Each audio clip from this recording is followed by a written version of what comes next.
stage of how diamond mining happens is they've got what they call processing. And this is an interesting phase of mining, because what they do here, they take the rock that they have gotten out of the ground and they put it through big things that looks like silos, but they call them crushers.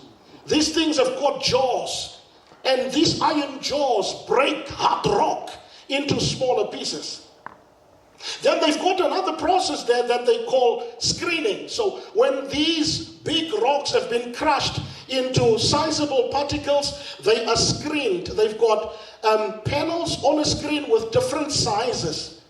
So you've got then large size rocks and medium size rocks and fine size rocks that get screened. And then in this process, what they do, the diamond carrying rocks are put through what they call a dense media separation plant. They've got this black substance that they call ferrosilicon. They mix it with the diamond carrying rock, and what this does, it separates the diamond carrying material from the non-diamond carrying material. That's what they do in terms of their concentrate. And ultimately, they put it through an X-ray machine, which then detects what is diamond in terms of its luminance and in terms of its density. It's an involved metallurgical process. That's not what we are talking about. What we are talking about is the parallel of that process as you discover your diamond leader.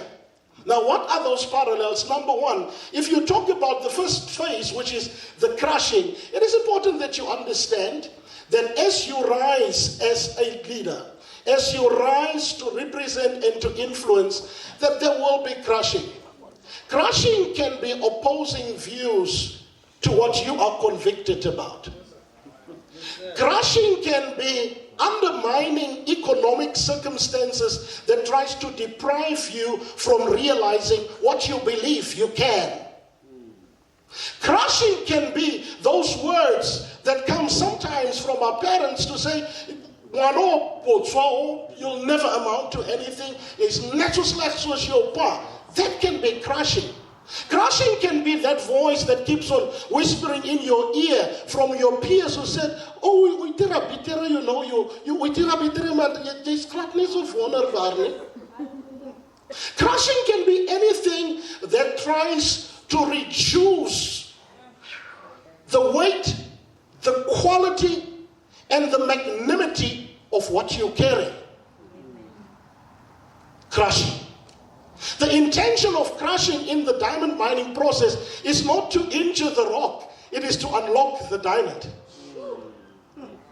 And the problem with people who don't understand crushing as a necessity for leadership growth is that they are offended by crushing. They call you on Revival FM and tell you 1, 2, 3 and what you think you are and what you are not, and you never go back to radio because you feel crushed in your spirit. You see, what is resident in you is so powerful that no level and no amount of crushing can ever destroy it. The only most powerful deterrent and crusher for what you carry in your spirit as a leader is you. Is you. So the first perspective as we talk about the processing of the diamond leader is that you have to make peace with the fact that if you have found your purpose and you've got a clear vision before you and you have found the profile of leader that you are and you've got an action plan coupled to time and you have made up in your mind you will pursue it, you have to make up that crushing will only be the opportunity that gives you a different perspective, that gives you a different angle to refine where you are and how you should be navigating going forward. If everybody is going to be crushed by criticism, if everybody is going to be crushed by negativity, we will never have leaders that rise.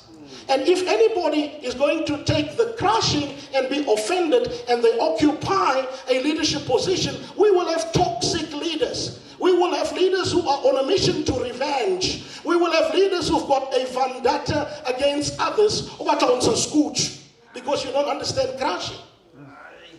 You see, if we were to apply this the church and you take the crushing of the Lord Jesus Christ, and you look at a man whose face is disfigured. You look at a man whose beard is being plucked out. You look at a man who's wearing a crown of thorns. You look at a man whose body is whipped. You look at a man who's nailed through his hands and through his feet. You look at a man who's hanging there crying. You could easily say, he's crushed. He's got the power of angels. He's got the power of his Father. Let him destroy with fire all these bayets are David. But Jesus, understanding the power of crushing as refining, he says, Father, forgive them, for they don't know what they are doing. Come on. So if you can understand crushing, you've got a powerful propellant to take you forward as a diamond leader. And your province and your city carries that significance from the natural perspective. Let's take nature and let it teach us how to lead in a time of crisis. Diamonds form under pressure. If you look at the issues that were listed here, whether you're talking Eskom, whether you're talking about the water shortages, whether you're talking about sewerage and sanitation issues, whether you're talking about unemployment, whether you're talking about dropouts of learners from school, this is crushing for where you are. You make a call as a leader whether you will crumble under the crushing or whether that is the power that will actually get you to rise. That's what diamond leaders would do. They would rise at the power of the crushing. They would rise at the power of crushing. They don't succumb to the power of crushing. And so we've got an opportunity with diamonds to really absolutely learn, given that we are the right province, to actually learn and model this diamond leadership.